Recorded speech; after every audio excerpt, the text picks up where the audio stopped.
Favourite sports film or documentary? It's like all my birthdays and Christmases came at once. We didn't see him for 2 months. Don't look at me like that. When did that become a sport? For the first few years, I refused to have a mobile phone. I was like, if I'm not at home, you just can't get hold of me.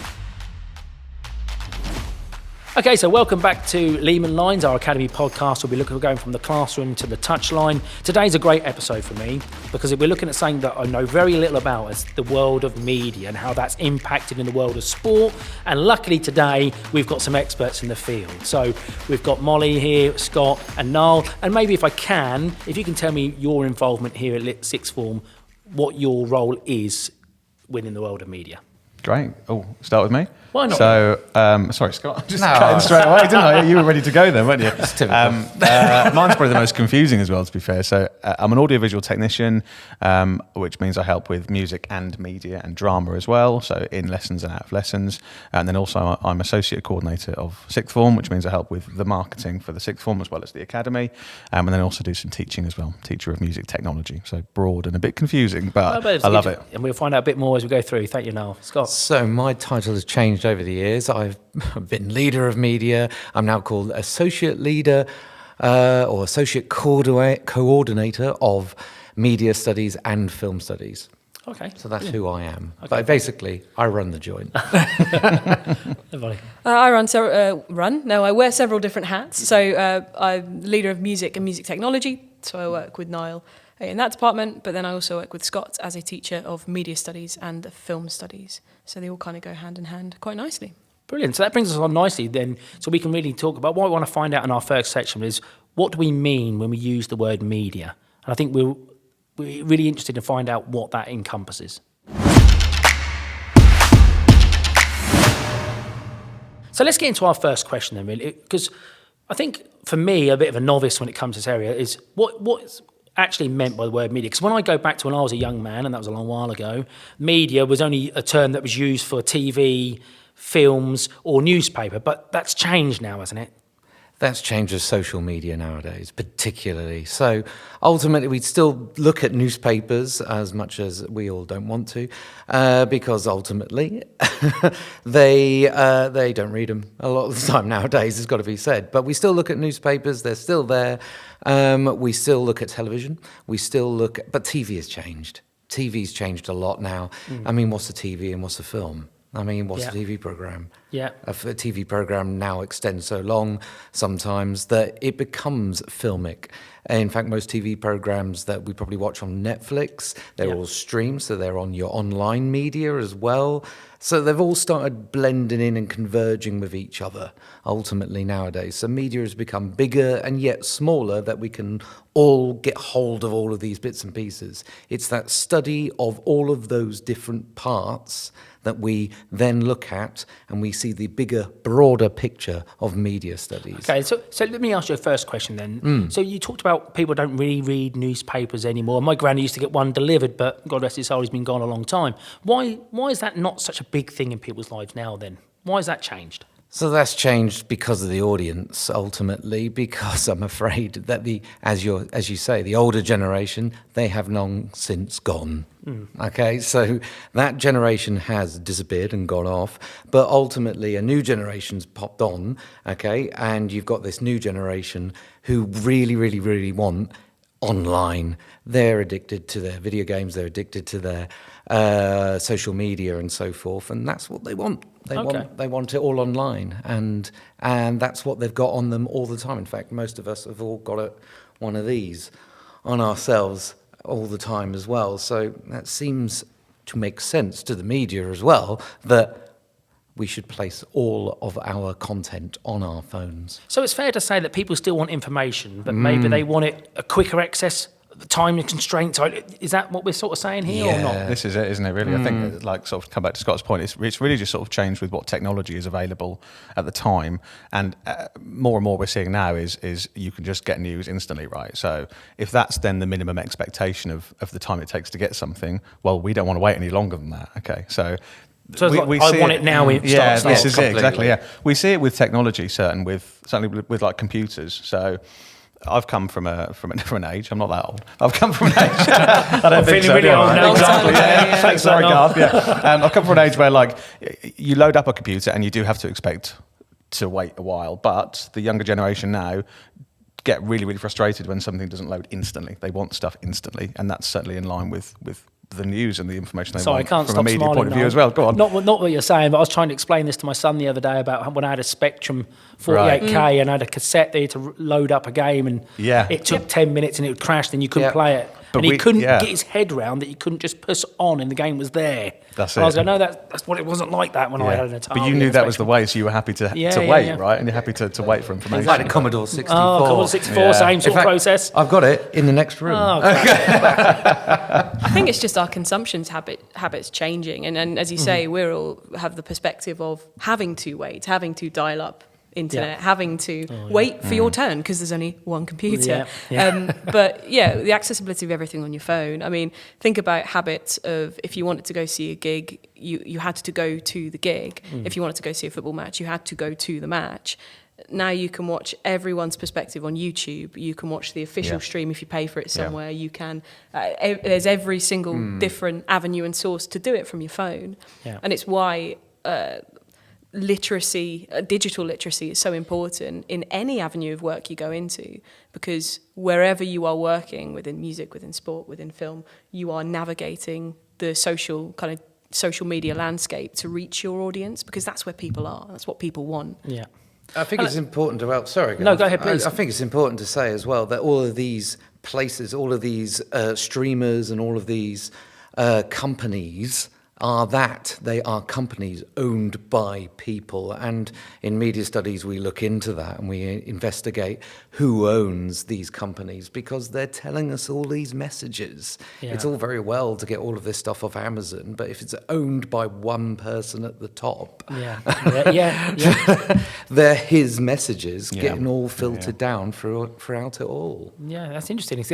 I suppose as well, I'm guessing here, you guys can correct me if I'm wrong, is younger and younger the children seem to be getting access to this sort of level of technology, which I'm not saying is a bad thing if it's controlled in the right way, but is that also associated with the briefness of social media information as well? I think, having spoken to my our year 12s, now 13s, excuse me, I asked them, what age did you have unrestricted? We do regulation and constraint and look at what bodies are in place to make sure we're accessing age-appropriate things. What age did you have unrestricted access to YouTube? And the consensus was 5 and 6. Wow. Crazy. Because Absolutely crazy. Because it's the technology half-life, isn't it? It's something that took 10 years ago, 10 years, however many years ago, takes 5 and more, and it happens quicker and quicker and quicker. Look at how AI is moving as fast as it is, and just how, I can't keep up with it. I remember my granddad passed a good 20 years ago, and I remember how difficult it was me teaching them how to text on a mobile phone. Right, yeah. And I just think now, I watch my son and daughter, and the things they're doing on technology now, I'm like, well, how is this possible? How far has it come in that short period? And where's it going to go? This is the scary thing, isn't it, really? The media landscape just changes from one year to the next. There's an amazing documentary, The Social Dilemma, I think. Have you guys seen that? I think that might be on Netflix. So that it just explores social media and, mostly the negative impacts of it, but it talks a little bit about the positives. And I remember watching it, and it must have been released, what do you reckon, Scott, 4 or 5 years ago, something like that, maybe just post-COVID. Post-COVID or around And COVID, I remember at the time, the big thing in social media was TikTok, and TikTok was then coming into prominence, I think, around then, certainly from my thinking.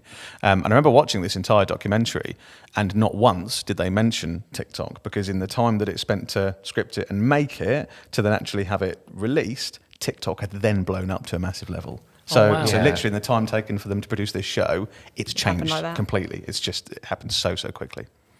And I suppose if we look at it a little bit to sport as well, let me ask you your opinion on something. How important is the storytelling reels within the world of sport via platforms like TikTok? Is that quite an important thing to sort of promote brands? Is that quite a common thing? I'd say vastly, in the sense that relationships with sports teams are built in the same way we build relationships with influencers, and with it's why brands hire celebrities to advertise for them, because we build relationships with the people in the media.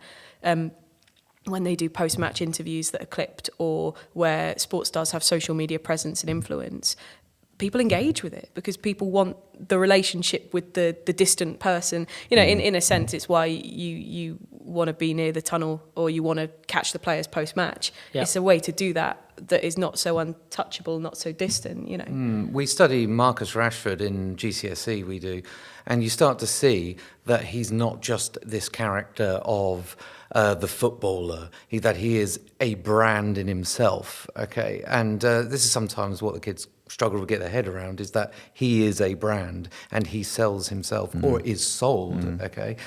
So on his Twitter, on his bits and pieces, whatever he may well have, he doesn't, or his Instagram, he doesn't post those a lot of the time. And if he does, that's a very quick interaction that they get with him, but that's very crafted by his brand and his people around him and his management around him. And I'd say it's not just Marcus Rashford in that sense. I'd say probably the majority of high-level footballers now have a brand. And media training is such a massive thing now, certainly in post-match interviews as well. It has to always be at the forefront. Is it fair to say then social media is a great way that companies or individuals look to try and establish loosely a relationship with their audience? Is that what we're sort of surmising there? Oh, I think so. Massively yeah, so, definitely. You know, if you haven't got that audience, then your brand, your idea of who you are, suddenly fizzles away. If you're stretching yourself too thin, you stretch yourself to too many different audiences. We want a big audience. We want a nice mainstream audience, is something that I say to my kids in class, but ultimately, or students in class, I should say. Let's keep it tight. And not too many colloquials. But ultimately, if you don't have that tight-knit group, okay, then you'll start losing it, and you won't be such the influencer as you want to be anymore. And I think that from the perspective of someone who isn't really a follower of sport, how do I know names of players? Because they exist in the social media landscape. You know, you think, you know, why do you know about David Beckham? I know it's someone that's not in the game anymore, but because of his life and how that is portrayed to us in the media and has been throughout my lifetime. So how do you become a brand? How do you become a household name beyond your game, beyond the people who are immediately going to come see you in your matches? It's accessing the global network, isn't it? Yeah, absolutely. And you go beyond social media, so you go onto Netflix. So David Beckham's a great example where you've got a full-on documentary about David Beckham, and then you've got a full-on documentary about his wife as well, which will then incorporate David Beckham, and he'll be part of that as well. So they're doing all right in retirement, aren't they? So, so we've really talked about the power of social media and the skills maybe that are involved and the impact it can have. So what I think it leads nicely on to what we'll be discussing next will be around what's done here at Leman when it comes to media studies, and I hope I've used the right word there, but I'll be looking forward to finding a bit more of that information out. So, Niall, Scott and Molly, what I'd like to know is if you come to Sir John Leman Sixth Form and you're going to do media studies, what opportunities, what does that encompass really? What could I do? Well, I'd like to say, first of all, you do not have to have done media studies before. Oh, so really? there's So this I don't have to have done it at GCSE or anything like that? I don't have to be artistically minded as such? I might just have to have some sort of interest in one of the areas? The drive will be the thing that is the most important thing to come in with. I mean, they've all got interest in social media, let's be honest, kids haven't they? Yeah, generally, but I kind of want a little bit more. I want that enthusiasm. I would like you to turn up to my room. This is my room, and kind of let me see that glint in your eye that you are go, wow, look at that, and look at this, and look at that, because that's why I set this up, is to see that spark and to see if people really want to do my subject. And my subject is media studies and my subject is film studies, and they're two different subjects we offer. Okay, so media studies, that broader look at what we're seeing for the whole of the media, but film is very different. Film is just films. Okay, so if you've got a passion for films, then and when you say a passion for films, though, Scott, what do you mean? Because I love watching films, but that's probably not what you're looking for, is it? Someone who loves watching films. Well, that's a good start. It's a good start. If I don't watch films, it must be hard to do film studies, I would imagine. But what when get a little bit deeper into it, what are we really talking about when you talk about film studies, and what are you looking for the interest I'm in? looking at an analysis of films. Okay, so if you're not haven't got that analytical mind to go into depth about film studies, okay, that's what it's going to be. So a great way to look at media studies and film studies is basically English literature. Right. Okay, so certainly for film studies, film is English lit, but without the books and the poetry and all of those bits and pieces. Instead, it's film. Okay. And we're going to a deep dive into each film. So some of the films that we look at, Vertigo, we've got to be open to look at past films. Yep, things like Vertigo and Hitchcock films and things like that. I suppose that shows you maybe where films. Yeah. We talk about standing on the shoulder of giants, don't we? And I think I suppose it's understanding maybe where some of that films have come from and how that's impacted on the modern generation, the films they produce, I'd imagine. But Yes, yeah, and it does completely. Yes, in fact, that's my study, the Hollywood study that I delve into, because we then look at Ridley Scott films. So we look at Alien, and we look at in comparison to see if film has changed in all that time, or and in what ways, and what effects, what context has changed that in the film. So is it looking fundamentally like a special effects type or the storytelling element? The storytelling element to a certain level. So we will look at narrative across films. We particularly look at narrative in Train Spotting, and we look at narrative in This Is England, which is my colleague here. Oh, brilliant. Yeah, so when we look at British films, so a slightly more contemporary lens, I say contemporary, talking the late 90s, to the generation of students coming in, that is certainly not a recent time anymore. Yeah. But we certainly look, there's kind of two strands on the course as well when it comes to the practical, is the idea of narrative and crafting a story with visual elements and through script writing, which is kind of Scott's main area of focus. And mine is cinematography and sound design and lighting design and use of camera equipment. So it's very much finding the balance between the relationship of I want to make and craft, but I also want to understand how to do that as well. And media lends itself that way as well. So I want to understand why adverts are designed the way they are and print products are designed the way they are. I want to understand how the multicam operation works on a football match. The great thing about media and film is we get students from all different backgrounds and interests come in. Yeah. We get sporty students who want to create something of that ilk. We get students who prefer to draw and therefore who will go towards making print products. We will get students more drawn to the idea of advertising, creating moving image. The exam boards are just about getting up with the times and asking students to create purpose-built social media content for platforms like TikTok as well. So it's very much about deconstructing and having a willingness to deconstruct the products that already exist and a real interest in that, and then honing that within your own interest in craft. And we see coursework projects of all different genres and styles that allow students to dive into the part of the media landscape that they're most interested in. And I think it must be interesting, from what you're saying, I think experience must be a massive part of it. Because I assume naively, and I might be completely wrong here, I don't really know a lot about media, but I suppose if you look at films or social media, or not social media, films from the past, they would have been impacted by the experiences of the people at the time, the world events that maybe had a big impact on the storytelling they Hugely, had. yeah. So the fact that you're talking about actually trying to get these kids invested in their experiences and bringing that into media studies is quite a powerful way to interact with these individuals, isn't it?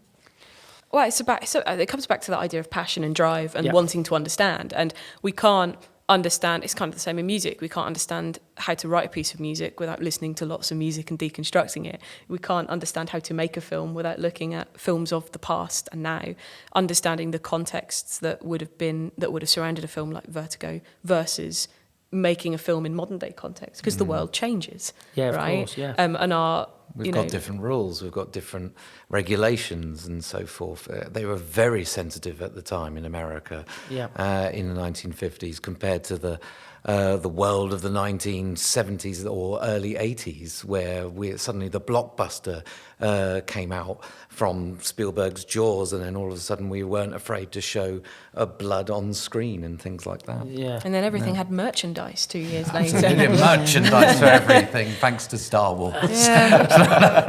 And so our relationship with history and film, and then history and media in turn, is really, really important, because why would advertisers film everything this way nowadays? Because everything's being distributed like that. So we've got to think about our relationship with the way we produce images for their intended purpose and their audience. And we're all consumers of media. Often, our students are making products for the target audience of themselves, which is where they have to look at their own consumption habits and how they would interact with the media as well. So it's very much a self-reflective process as well, look at your own place in it. So if a student comes in at sixth form and starts participating in media studies in one of those two strands, what type of projects might they be involved in? So we have a project at the start of the year, which is the Soapbox project, ultimately, to begin with. And what's that? That's awesome. You have to explain that one to me. What is the Soapbox project? No, so ultimately, we work with the council to film the Soapbox Derby in Beccles. Oh, okay, interesting. Yeah. Okay. And that happens every year, I take it? That's happened every year so far. 2 years. So we take a team of students down. It's a very good opportunity to refine equipment skills. So we've got an array of DSLR cameras and stabilization equipment, and so students will take on different roles, and photography, videography, producing the video content for that event. It's a great way to start the year. I suppose as well as a great opportunity to get like a real life world experience. I was about to say the same thing. It ties in with what we mentioned in previous episodes about having that real life industry experience, doesn't it? Really, we give the students, loads of opportunities to film things here, but externally, it's a different ball game, isn't it? Really, when you're working That's to the a real different world. beef. Yeah, exactly. It's the real world. Yeah. So we're straight in. Yeah, it opens their eyes a little bit, doesn't it? Really. Yeah, but, it's great to see them just working professionally and representing us in an environment that isn't school. Yeah.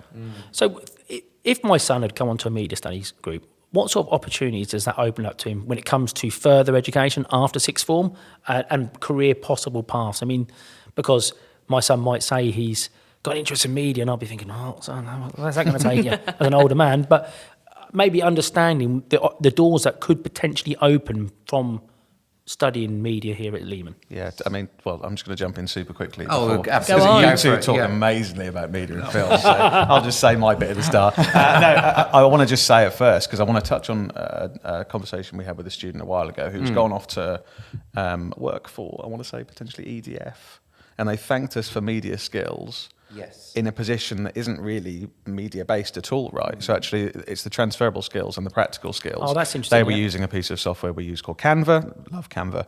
And you're not on commission, I was going to say, go for the sponsorship. Honestly, if you're listening, Canva. So they are using media in their day-to-day life, despite actually not having a role that's really relevant to media at all. So to sort of start off this conversation, I think it's pretty limitless, really, isn't it? Media can be useful it is useful in every possible position. But over to you, Scott. That was a great example, mate. Yeah, and also cheered me up quite considerably at the end of last year. Yeah. So if you're watching and you know who you are, thank you. Yeah.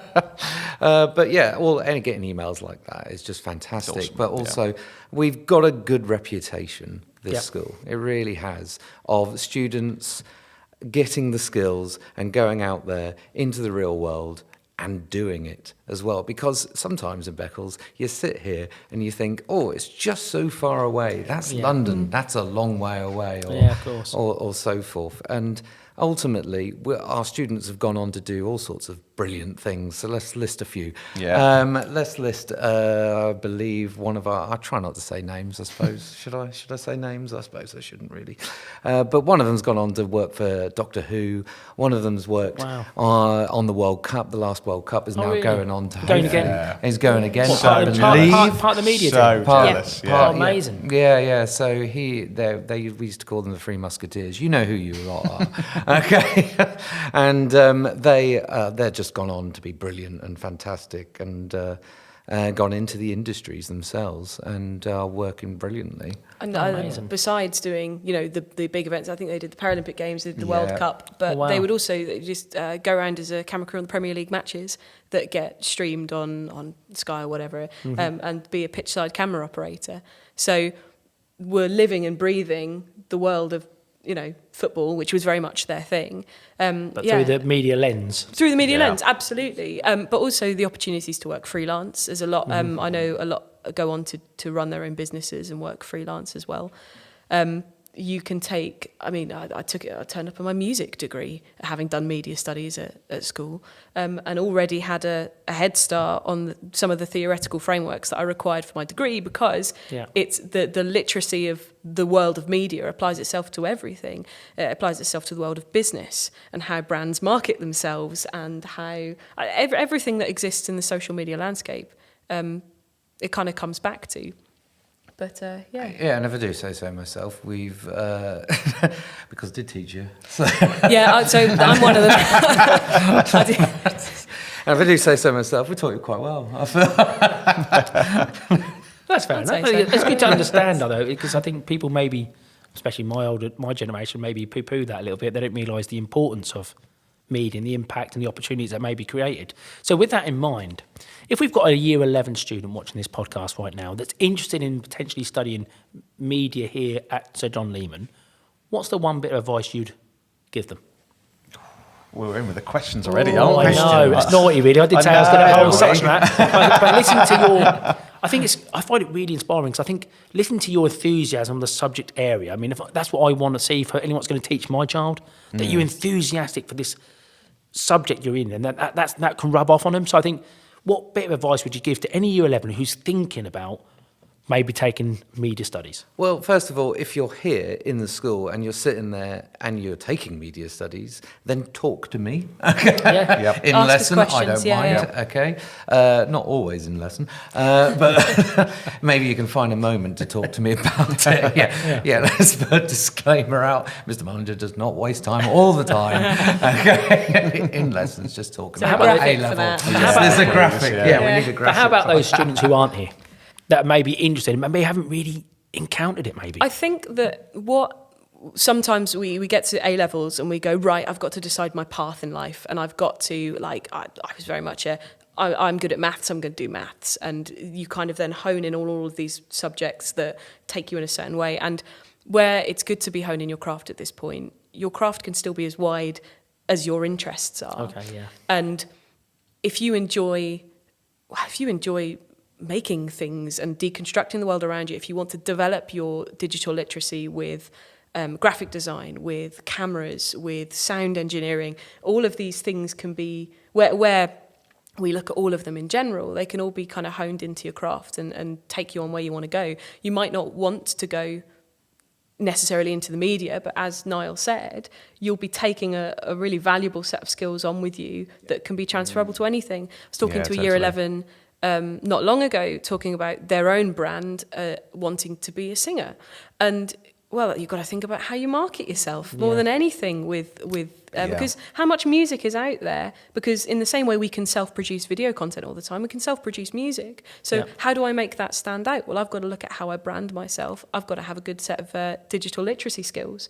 So it sounds ridiculous, but it's almost more important than the music singing. itself. Do you know what I mean? You could have the best singer in the world, if they don't market themselves correctly or no one knows about them, where are they? Do you know what I mean? What happens to them? But if you've got a singer who isn't as good, but is still, but got of a great good marketing level, team, great marketing team, great branding, great social media. there presence, are some out there. I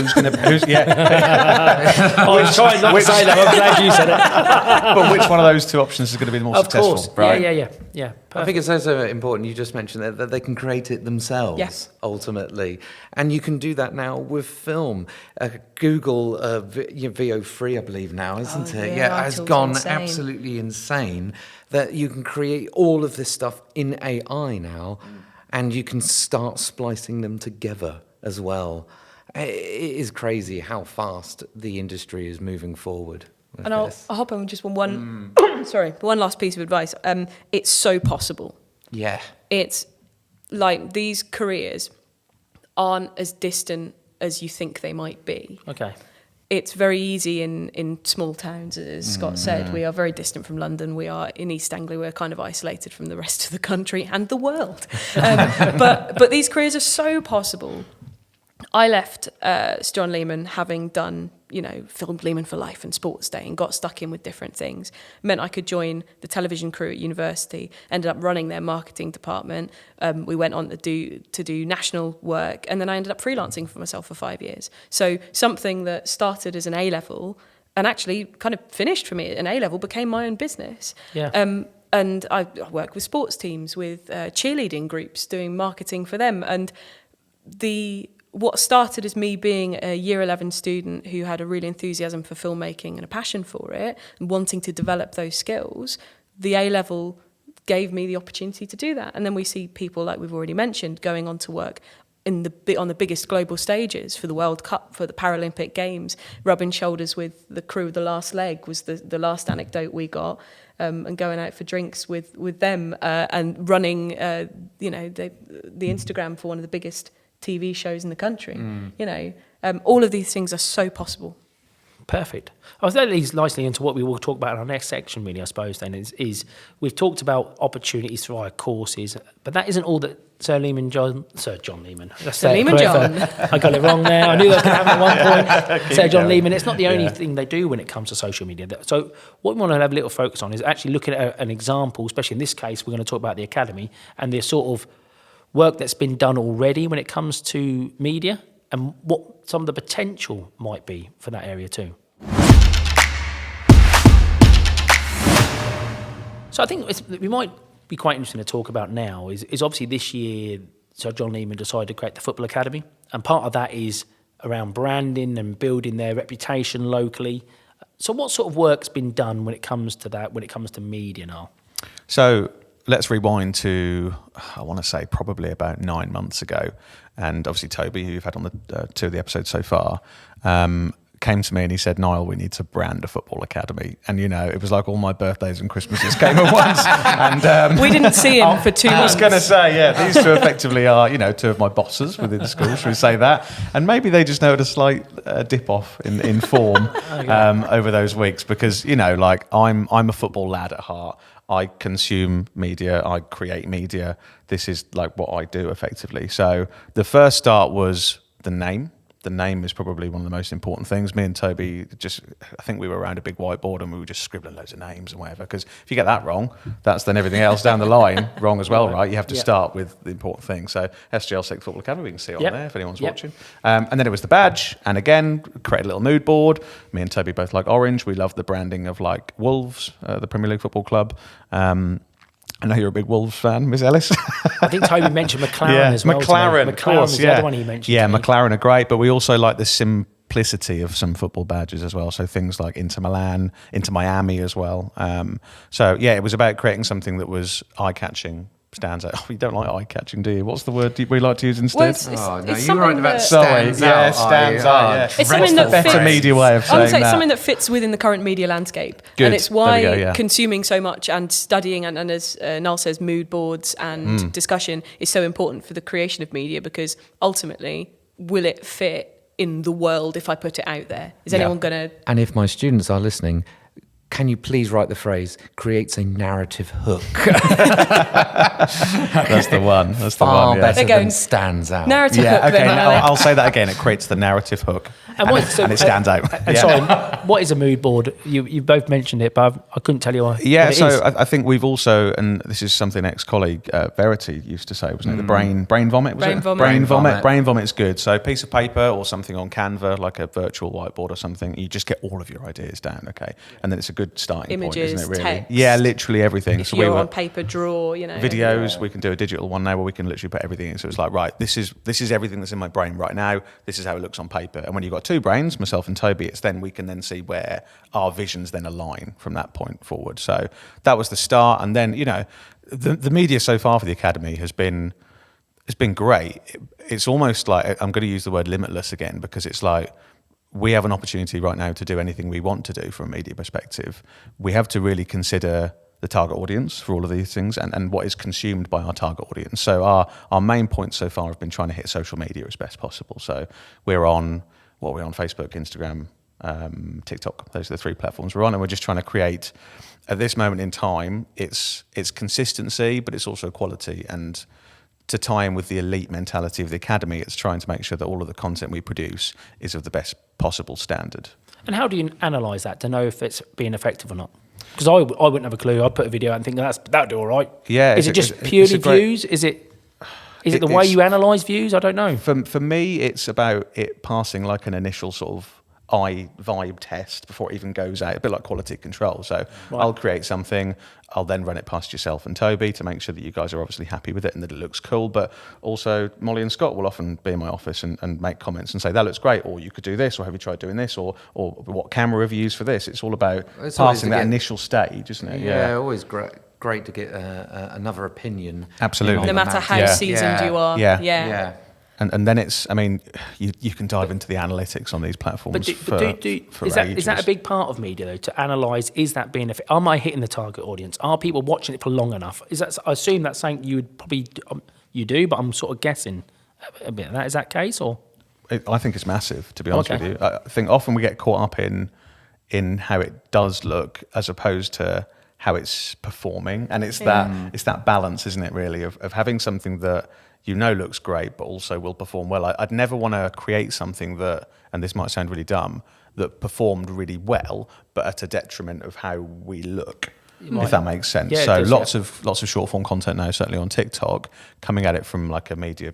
I call myself a media professional. Do you think I'm a media professional? I think so. Yeah, let's call myself that. Yeah, from a media professional's angle, it's like I don't like how this looks. Yeah.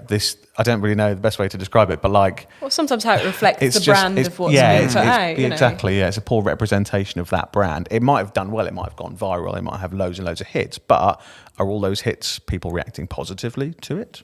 I think what's also... There's some good... Go on. No, there's a real classic one at this moment in time that has not done well for its company, has it? Which is the meme around Jet2 holiday. Oh, yeah, of course. Yeah. And that's a good example of that, where they've used the meme, but ultimately... It hasn't gone down. Hasn't gone right. Yeah. Because I suppose the other thing, again, I don't know a lot about the area, but how do you avoid the sort of scrolling?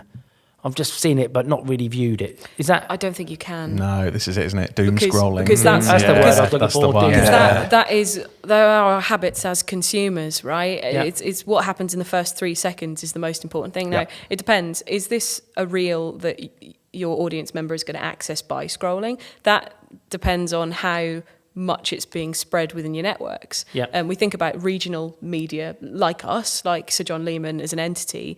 We're going to have less sway in Warwickshire than we are in Norfolk and Suffolk, of all the places.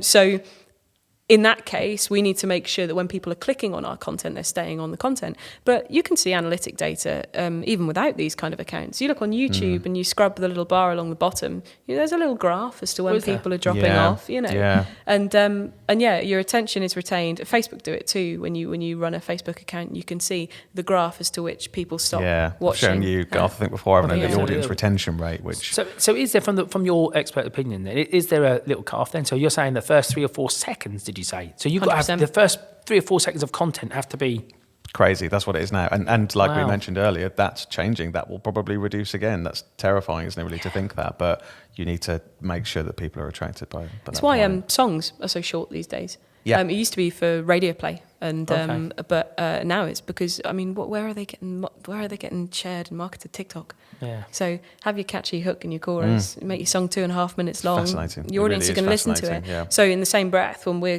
thinking about academy content, if we are after that click, what does the thumbnail look like? It's going to be half of the battle. Do you have a custom thumbnail? Do you pick a thumbnail from within the thingy itself? Often nowadays it's custom thumbnails. It's crafting every single part of the media product. And these are all the sort of skills that they will learn by coming onto these sort of courses 100%. themselves. Yeah. Because some of that is new knowledge to me. Do you know what I mean? It's a whole different world. Do you know what I mean? So to understand that and have an appreciation for it, and then be able to use that skill set to chase your own pathway is quite amazing, isn't it? It's not necessarily going into the media. It is applying the media to, as you say, your own pathway, because it's you can't ignore it.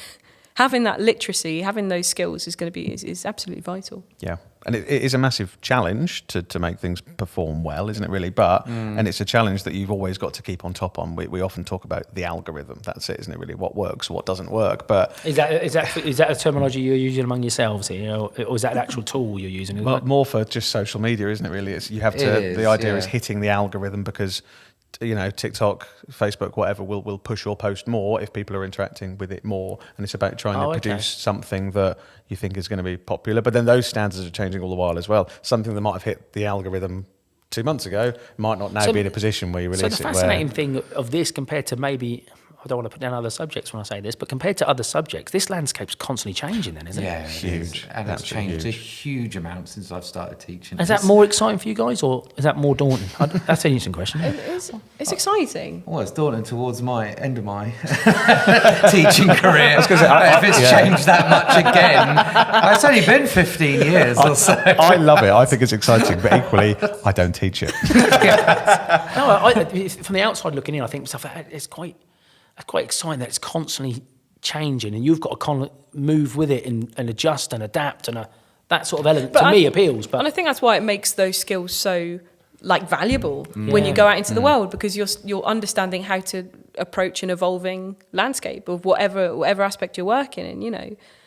Whether you're running your own business, whether you're working for somebody else, it's a worldliness. Is that the word? That's a nice word. Yeah, sounds good. So it may be a silly question, but what sort of impact do we think then that social media can have on things like academy setups? They can be massive, is it? Is that fair to say that?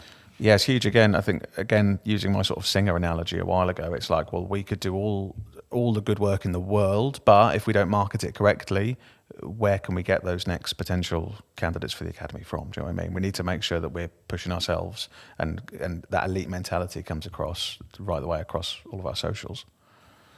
Because word of mouth still, unfortunately, can be quite damaging sometimes, can't it? Within the landscape, when you're talking schools and when you're talking trying to advertise yourself to everyone else, okay, it only takes one kid who didn't have a particularly good time at a school or something like that, and then suddenly they've told their friends, and that. And it's the case now, everywhere. Yeah, absolutely. But then I suppose the counter argument to that would be, from a positive for media, is the outreach opportunities of using these platforms is endless potentially, It's endless, right? again. Yeah, again, use the technology that's there to go against what others may be saying and so forth. You can use it for your benefit. Yeah, completely. Okay, so we like to go into this section now. So quick fire question round. So I've got some questions for you. So I think it's great for our audience to see another side of us. I say another side of us, but I mean another side of you, because I'm not answering any questions. This is the grilling. So question number one for you. Favourite sports film or documentary? So I've saved that, because if you're not a sports film watcher, there's not many great sports films, but there are some. But I should have been expecting this one. Yeah, you should have. Yeah. I can't remember the age rating on my one. Oh, okay. You're an adult. It's okay. I'm a grown up, and you're going to hate me because I said it the other day. It's not a documentary. It's Dodgeball, an underdog story. Great start. If you want to watch that, just watch the trailer. You've heard all the jokes. Amazing. It's god awful, but it reminds me of being young. Yep. And I still don't. Don't look at me like that. When did that become a sport? When did it become a sport? Sports film. Sports film or documentary? Rocky. Oh, it's good. Yeah, it's good, isn't it? Higher Good caliber film. than mine, I think. Not Rocky 5 though. Maybe not Rocky 5. Yeah, Rocky just does it again and again. It's But a there's some terrible classic film, ones Rocky in there. 5. But Rocky's Wonderful good. is very good. Yeah. I do like the Rocky Wonderful. No. I've had a lot of time here to think Yeah, about you've that as had well. some time. I should I'm be gonna having some, reverse but I this. still I'm gonna can't think of reverse anything. I love sports documentaries, so I'm going to go with the documentary. It's just which one I choose. I can't even remember the name of the one I'm about to say. There was the Ronnie O'Sullivan one that dropped a year and a half ago, potentially. Have you watched it now? Because the fact you can't name it Yeah, I know makes me exactly. doubt you've seen it. I promise, yeah. Yeah, the Ronnie O'Sullivan documentary, that was super, super powerful, just to get an insight into his amazing, amazing mind. It was quite gritty and not very nice at times, but it was just so nice to see an insight into an elite sports person's mentality, because they're just built different, aren't they? Some of these sports people. So I haven't seen it's a good one to watch. Yeah, I'd love to be able to tell you the name of it, but if only you knew that. actually watched it. Yeah. Look for it. Doom scroll. there might not even be a documentary. If there isn't one, that's It was a amazing. dream. Okay, question 2. We'll start with you, Scott. Oh, God. The social media platform you use the most. Social media platform I use the most. I tend to stay away from it because I doom scroll. So I tend to stay away from it. Facebook, if that. We'll go with that then, shall we? That's a good one, that's a No, good go on one, then. Social media platform you use the most. I think for me it's probably Instagram. Instagram for me feels like the best of everything. It's Okay. more visual. Most of my generation are on Instagram. It doesn't confuse me like TikTok confuses me. As a it for me, fellow yeah. member of Niall's generation, I Right. shall say Instagram. Yeah. You're right. You can doom scroll, you can create, but it's not like there's a billion different trends that you can't keep up with because Yeah. you're not. What's your favourite, Garth? Yeah. What do you use most? No, I don't really, but if I had to, I've found myself watching TikToks more Have than you? anything. Oh, now. Yeah. right, okay, interesting, yeah. Yeah. I don't do nothing on social media, but yeah, I before that was probably Twitter or X, we call it now. Yep. But I think I like the fact of watching the videos just more appealing to me than just reading This X is amount it, of isn't it? words. It's visuals. That's In fact, the way you it's saying gone. that, I'm going to change my mind. Well, it's not Facebook because I'm not with all the mums. It's got to be said, and that's what it's for, isn't it? You know that. And ultimately, no, YouTube. I'll go YouTube Yeah, because good. YouTube is what I Yeah, do. yeah, YouTube good, is what I good. watch all the time. Yeah. Yeah, fair enough. Good answer. Okay, next question. Start with you now. Is it me? Right, okay. The yeah, one go on. piece of tech you couldn't live without. Oh, this is a great question as well. One piece of tech I couldn't live I've without. tried to tailor the questions to you lot, to be fair. Thing is I can feel. That sounds awful saying you lot. I shouldn't say that. you lot. So you experts in the field I'm of happy. media, I've tried to tailor the questions. I can feel us all panicking, saying, "Don't say my phone." No, don't say that's my phone. exactly- Don't say my phone, Yeah. because we all know that is the answer. It This is the at answer. end of The day, answer because for I can everyone do- in the world. I can do everything I want to do on my phone. What would the answer be if it wasn't my mobile phone? It's a great question. What technology do I use that isn't my mobile phone? Is an equally good question. Does anyone else want to jump in before me with a good I'll jump answer? in. Yeah, go on. I'll Go on jump then. in. Go My on then. television. Oh, Yeah, Just good my answer. television. Good answer. Okay. If Well, I yeah. can't, my phone is fine, but if I can't then stream it to my TV, I'm a bit lost. Okay, because I don't want to sit there and just have my head hunched over. Yeah, Talking about bad posture. posture. Yeah, Yeah. bad posture. You know, because you do end up doing that. Yeah. And, Molly, should we give him some more Go thinking on, time? Molly. What's your bit I of think tech it's you just the couldn't- phone. Yeah, I think. It is the answer. Without diving Yeah. down It the kind of musical is, instrument yeah. rabbit hole, it's the phone. Do you know what's Yeah. mad about You know. phones? When the mobile phone first came out, I mean, back in the day where you only had a landline, you had to go to a call box, for the first few years, I refused to have a mobile phone. I was like, if I'm not at Right. home, you just can't get hold of me. Yeah. Which is now, I think myself, I don't go anywhere without my phone. is Which it. is I know for exactly, ages, yeah. I was like, no, I don't like the fact anyone can get hold of me. Yeah. But Yeah, well, it's we've not become so really a dependent. phone, is It's it? everything. That's the It's a thing. little It's computer, isn't it? everything. It's a little phone computer. is a very small part of it. The Yeah. phone, Yeah, isn't it? yeah. When I had a mobile phone, when I was their age as students and like 16 and so forth, okay, it literally was that. It Yeah, was it was, just yeah. a Yeah. phone. Yeah. Yeah. And you could text with it Yeah. every now and then and so forth. And it was...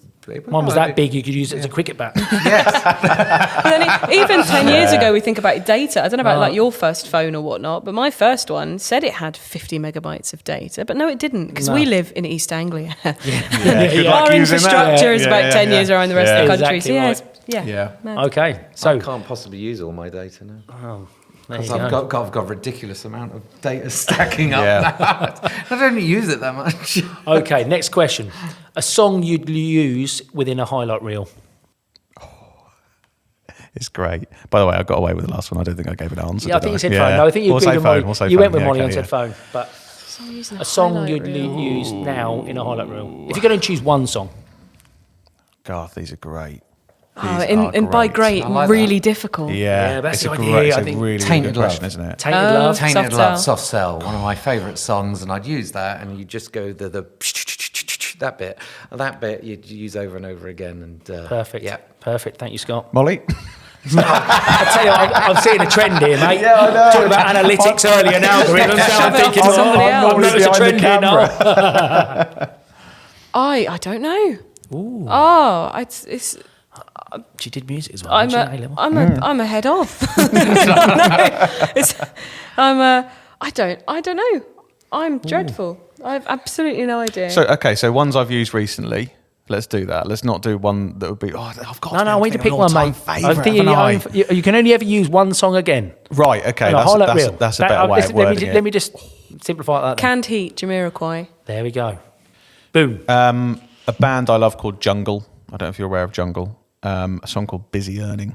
It was on a FIFA something, FIFA 11, FIFA 12, something like that. FIFA 11 was the best soundtrack. Anything by Jungle. I've done lots out. of stuff by Jungle before on Edit, so I'd be picking them. Okay, here's another one. One person, past or present, you'd love to interview. David Bowie. Such a good one. You stole it. What a mogul of music, but also image. Yes. And someone who transformed their image in a changing, albeit a slower changing media landscape. Even the last album, Black Star, was kind of at the birth of the boom of it all. But I'd interview him. Perfect, thank you. No, I've got one. I've actually got one. Yeah, you got one. Yeah, sorry. I'll give you some more thinking time, Scott. Yeah, something we do. spoke about the other day. I'm going to go with the football link. Brian Clough. Oh. Right. Okay. Yeah, I don't know if you deep guys character. are aware of Brian Clough, but what a character when it He comes to would the have been a football great game. character. There's some amazing stories from video podcasts about just him and his life in general. So yeah, to be able to have interviewed him would have been unbelievable. He would have eaten me alive, I think, to be fair, but still. Took no prisoners, but Yeah. we've been interesting, wouldn't he? How about yourself, Scott? Oh, it's a difficult one because it's constantly changing. It's something from the film world for me, or Okay. someone from the film world. So I watched a documentary recently about this guy and John Candy. John Candy's an old actor. He's know a John brilliant Candy. actor. Yeah, fantastic. And just to have him back alive again for just 15 minutes to interview him I love would some be of his amazing. Uncle Buck. Talking Yeah. about cool classics. Uncle Buck. Absolute Planes, classics. Trains and Automobiles. Oh, what a classic film. Yeah, These are good films. These are good Very films. good films. Go watch. Yeah. How about, guys, your go-to comfort TV show or podcast? You can't say Leman Lines I'm gonna. because that's a new one. But I am going to steal the podcast that you introduced me to because I did. Well, the rest is entertainment. Which is really it's really good. Richard Osman and Marina Hines, Yeah. and they, from Highly the perspective of media producers, and also, I mean, Richard Osman from Pointless, you know, and his House of Games, where they just talk about the media. They're currently obsessed with the traitors, as everybody is, but they'll talk about music media and film media, and how they interviewed Christopher Columbus as well, off the back of the new Harry Potter that's being made, and they just love what's happening in the world, and just chat about it. It's like being in the living room with them. I enjoy that a lot. fantastic. Doctor Who. Doctor Who fan. Please keep making it. Do you know what? Watching this, In Doctor Who, contrast, Canva. I've never watched any Doctor Who in my life. No. Have you actively avoided it? Yeah, it's, Shouldn't have as said a that, youngster, girl. as a youngster, never appealed to me. I've never watched one single episode. It's 61 years, 63 years old now? How old I know. was it? 62 you, I'm Carl. aware, I'm 62 aware of years it. old. I'm aware of it, but yeah. Aware of it. Brilliant. Okay. I'm aware I'll have to of get it. you set up. Go on, Niall. What's yours? We'll keep with the football route. There's an amazing podcast, a Bob Mortimer podcast. Yeah, I know. I just absolutely love Bob anyway. With, I think his name's Andy Dawson. It's called Atletico Mints. Absolutely bonkers. It's football Shock. at its heart. Shock. Yeah, exactly. But most of it is just Bob Mortimer chatting absolute rubbish for about half an hour. So when I want something that comforts me, it has to be That's that. it. Yeah. I think he's Okay. great, Bob Mortimer. A couple of more questions. If you could film anywhere in the world, where would it be? Do we have to stay on the planet? Yeah, it's the world. Okay. I'm taking the camera to the moon, mate. But I imagine, and again, going back to, we were talking about film studies, location must be a massive thing. Well, yes, So absolutely. if you could go anywhere to do a film like that, a film, where would you go? Location film, where would you go? Taking your moon go idea on. there, On actually, the there's planet. a huge conspiracy theory out there. Here we go. There is that no one went Tinfoil to the hats on. moon. Yeah. Tinfoil hats. No, of course people went to the moon. By the way, that's the scientist in me that goes, of course they did. Don't be ridiculous. Flags moving, though. Yeah, it's the wind, Flags, isn't it? flags Shadow. moving. No that's- wind on the moon. Yeah, we send a laser there, okay, every day, figuring out how far it's moved. I know, I'm not going into that. That's not really what I wanted to go into. But ultimately, that Stanley Kubrick filmed the moon landing and so forth. So that's a big theory behind. One of the theories were around The Shining and so forth. Okay. Interesting. So you could say, I want to go to the part of the world in America where they made the set for the, for the moon that's a good landing. answer. That's a good answer. Yeah, okay. Yeah, I love that. Yep. So, but then you've got to believe the conspiracy theory. Of course, So, yeah. How is that, Molly? I mean, right now it's half term, so somewhere exotic yeah. would be quite nice. nice, wouldn't it? Yeah, a I little often holiday I somewhere. do a lot of gig work, and I often on my way back on the M4 the other day drive past Chinfield Studios and these big these kind of big industrial warehouses, and to get a glimpse behind those doors would be really, really cool. I think, so yeah, access to industry money. I'm going to go somewhere no one's ever been before. I think there's parts of the ocean. I'm sure I've heard that before. I've heard that saying before. Aren't there parts of the ocean that haven't been explored by anybody? That's the thing, right? Absolutely. Yeah. I'm going to take a camera You're going down to the there. depths They say of the somehow ocean. it's gonna space is work. more explored than our own ocean, which is Right, frightening, this is isn't it. So I'm going to film something down there that no one's ever seen before. So there's probably nothing down there. It's the abyss well, at it's the end of the day. because isn't it, it's really? pitch And I black, wouldn't be able to right? get a camera down there. Yeah, There's a film on that. I'll bring a light. The pressure's a problem and the lights are pressure. Yeah, but I'll there bring a we go. torch. I'll be fine. That's where I'm going if I can.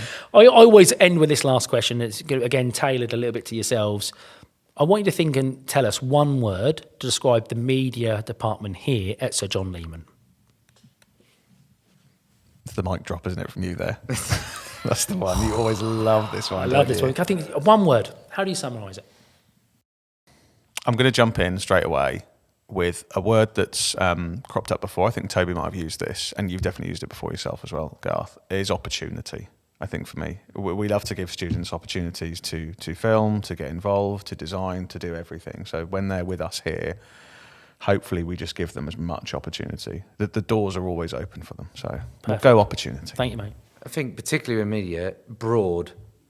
It's a broad look at the subject. And because we have got that broad look at the subject, particularly in media studies, that we will then be able to then send them off with the opportunities to then go Nicely on and linked, be- yeah. This is good. And I'll Love that. hop in on the end then with community from the perspective of, as the music lead, we have media students come and work with us to do video work for us with the academy. We'll have media students working with the academy.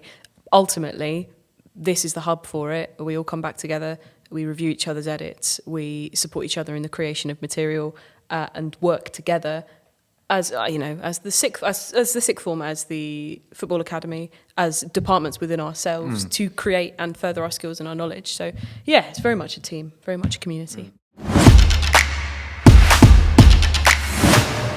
So what a great episode it's been today. It's been a real eye-opener for me, because while I'm aware of the word and understanding of basic concepts, to actually get you guys here to actually talk about what it actually encompasses, what it looks like now, the journey it's come on and where it's going, I think it's going to be great for any of our listeners who are looking at the world of sports media, for example, or media in general, and the possibilities. So I can't only thank you for the time you've given us today.